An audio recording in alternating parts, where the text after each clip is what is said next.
This is our warm-up from day 2 on the concept unit. We have a table talking about a recipe for cups of sugar and cups of flour. So it says a recipe calls for 1/2 cup of sugar and 1 cup flour. Complete the table to show how much sugar and flour to use in different numbers of batches of the recipe. So the only information that we've been given in the table completed is this first row.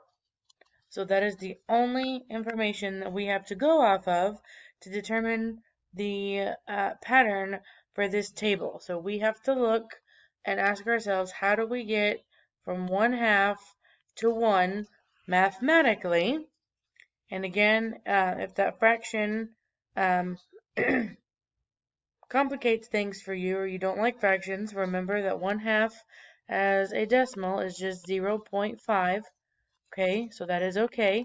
So we need to figure out how do we get from 0.5 to 1. And we do that by multiplying by 2. So if we go to the next row and I have 0.75 here and I want to know what goes here, in order to do that, we multiply by 2. The same thing's going to happen here on the third row, going from left to right. We're going to multiply by 2. So let's start with the second row, 0.75 times 2. 2 times 5 is 10. 2 times 1 is 14 plus 1 is 15. 2 times 0 is 0 plus 1 is 1. Decimal has to move 2 times.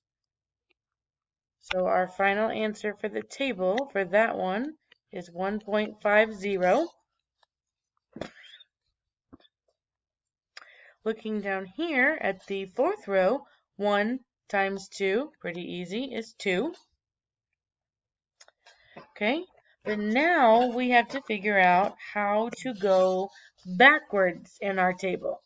Okay, going from left to right every time it was times 2, but here, notice we don't have anything on the left side of our table, but we have the right side. So here we have to go from right, flour, back to sugar. So instead of multiplying by 2, we're going to do the opposite in order to go backwards, and we have to divide by 2 to figure out what goes on the other side. So for the third row, we're going to have 1.75 divided by 2. Decimal goes straight to the top. 2 will not go into 1, but 2 goes into 17. 8 times gives us 16. Subtract 1 left. 2 into 15 goes 7 times for 14. Subtract 1 left. I already have a decimal in place, so that means I can drop a 0. 2 into 10, 5 times, 10, and we're done. So the answer for that one is 0.875.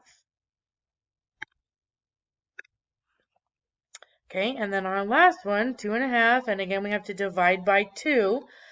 Just like the top row up there, if that decimal scares you, just remember 2.5 is the same thing as 2.5. So we have to do 2.5 divided by 2. Decimal straight to the top. 2 goes into 2 once.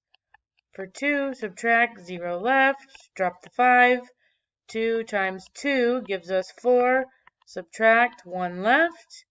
Again, we already have this decimal in place, so that means I can drop a 0. 2 goes into 10. 5 times for 10. Subtract, and we are done. So this one right here is 1.25.